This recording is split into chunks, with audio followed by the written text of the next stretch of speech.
प्राप्त नहीं कर पाते हैं।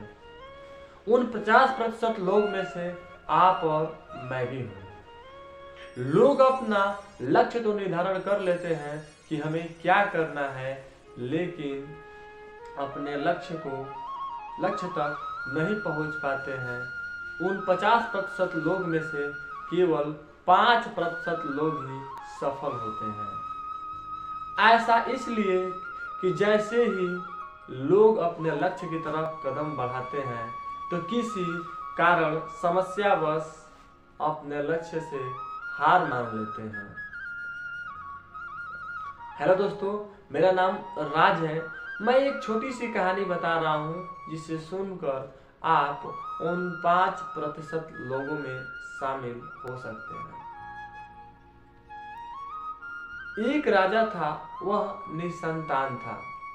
राजा समय के अनुसार बूढ़ा हो चुका था। उसे इस बात की चिंता लगी थी कि राज्य का उत्तराधिकारी कौन बनेगा।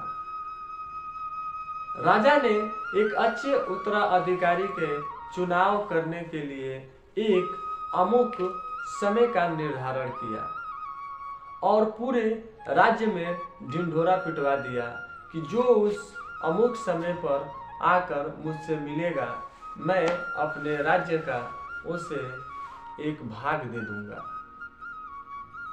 यह बात सुनकर राजा के प्रधानमंत्री ने बोला, महाराज, आपसे तो मिलने के लिए बहुत सारे लोग आएंगे और इस प्रकार उनका भाग देंगे तो पूरा राज्य क्या हो जाएगा, खंडित हो जाएगा।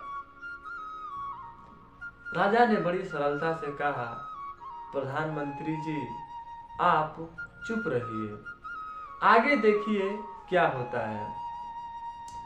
राजा ने जो निश्चित समय फिक्स किया था, उसी दिन अपने राज दरबार के बगीचे में एक मेले का आयोजन किया और उस मेले में विभिन्न प्रकार के स्वादिष्ट भोजन तथा खान पान और मदिरा का व्यवस्था किया था।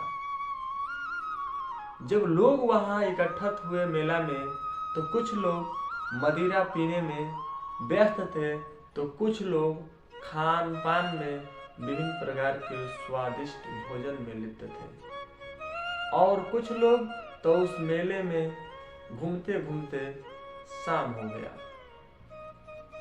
लेकिन उस मेले में से एक व्यक्ति ऐसा था जो उसे इस बात की चिंता थी कि हमें निश्चित समय पर राजा से मिलना है।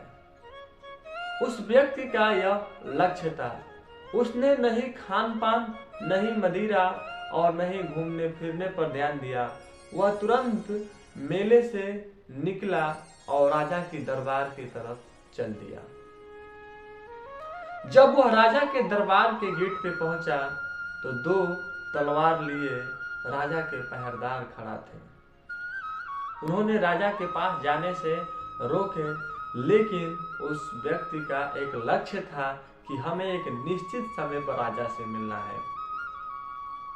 वह जो पहरेदार थे उसको धक्का देकर राजमहल की तरफ बढ़ गया। जैसे ही वह राजा के दरबार में पहुंचा तो राजा यह देखकर चकित हो गया। उसने कहा कि आओ, तुम उन व्यक्तियों में से सबसे अलग हो कि बिना प्रलोभ किए, बिना लालच किए तुम मेरे पास आ गए। तुम्हें मैं इस राज्य का एक हिस्सा नहीं बल्कि संपूर्ण राज्य तुम्हें देता हूँ, क्योंकि तुम ही वह योग्य व्यक्ति हो जो इस राज्य को चलाओगे। यह सुनकर वह व्यक्ति बड़ा खुश हुआ और बोला कि महाराज, यह मेरा लक्ष्य था और मैं इस लक्ष्य के कारण ही इस फल को प्राप्त किया हूँ।